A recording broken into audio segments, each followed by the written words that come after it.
Hey guys, welcome to another Q&A session from the Reaper blog. Got 5 great questions coming up, but first, thank you for joining me. Thank you for commenting and liking and sharing all my videos over the past month. If you found me through Mike Delgadio, thank you so much for joining the Reaper blog community. It's great to have you guys here. I think I got about 400 or 500 subscribers since this shout out about a month ago. It's awesome to have you guys here. Now that that's out of the way, let's get into the questions.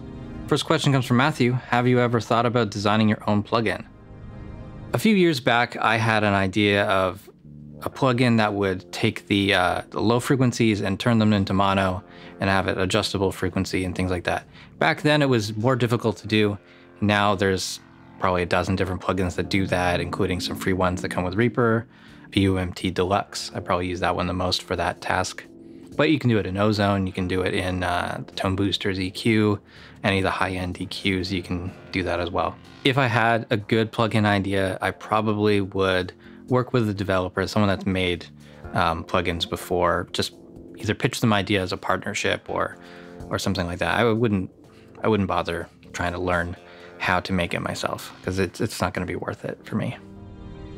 Next question comes from Carl. What video editing capabilities does Reaper have?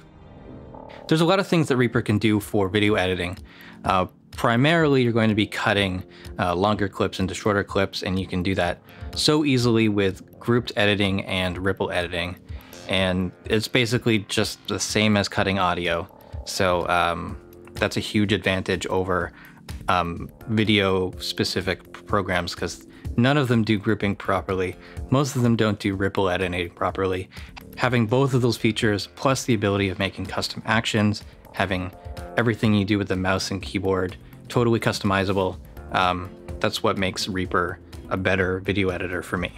Reaper can also add in titles. We can do some basic color adjustments, different types of transitions. I have a video on doing transitions. You can use stretch markers on video items to create dynamic slow motion effects. And I have a video on that actually as well.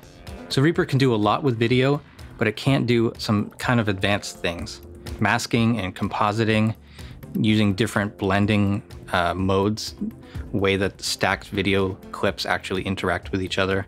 Can't do anything like that. We don't have video scopes, so we can't see any details of what's coming off of the video in terms of like color or brightness and things like that. We can add in subtract, but we can't see what's there on a graph. Adding text titles to a video is kind of a pain in the ass. A lot of the stuff, like when I do the Q&A videos, I'm doing all the text in a image editor and then importing that as a PNG file, just because it's a little easier. I can actually customize the formatting a lot easier in that. But the majority of the stuff in my videos is all done inside Reaper or done with a camera. If you want to do computer generated things, you got to go elsewhere. If you want to do moving titles or titles that follow the action or any sort of motion graphic stuff, you got to look elsewhere. I'm confident with the tools that are available inside Reaper and a bit of creativity. You could edit a short film, you could edit a documentary without much trouble. The main benefit is that it has such great audio editing and processing features, and the video stuff it's more basic, but really it's all you need to tell a story. Next question comes from Cornelis Fordell. Does Reaper have any function, plugin, or tool that can analyze how a compressor is reacting to an audio signal?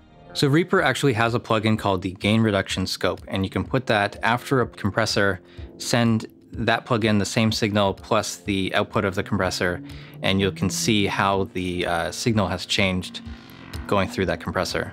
You can analyze the attack and release times and things like that.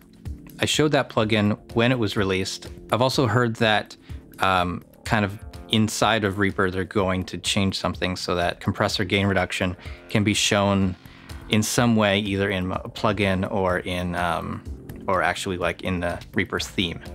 So that's kind of interesting, but it's not out yet. So when that's out, maybe we'll come back to that gain reduction plugin as well. Next question comes from Andrew Vevers.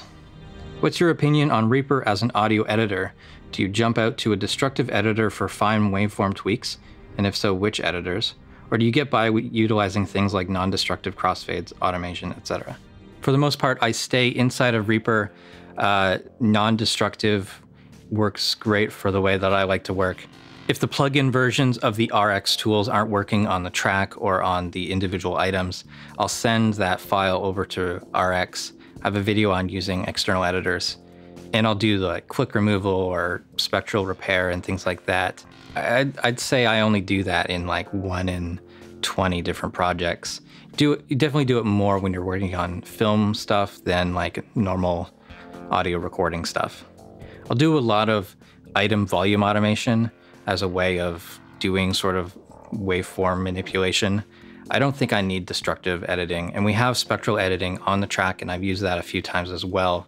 I'm trying to use that instead of RX in a lot of cases, just because it's right there. I don't have to save a new file or anything like that. But I don't think the quality is quite there compared to RX. So if I want it to sound good, I gotta go to RX, and it's usually worth the extra effort. And the last question comes from Pete Musgrove.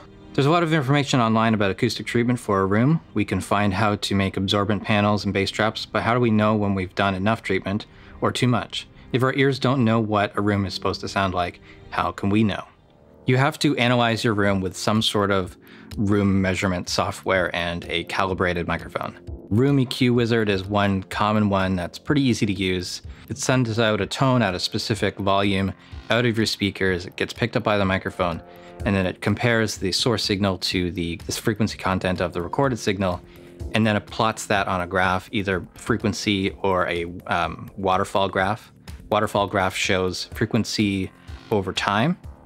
Most of my acoustic treatment I built when I was in a much smaller room, and I had 2-inch fiberglass pretty much all around my mixing position.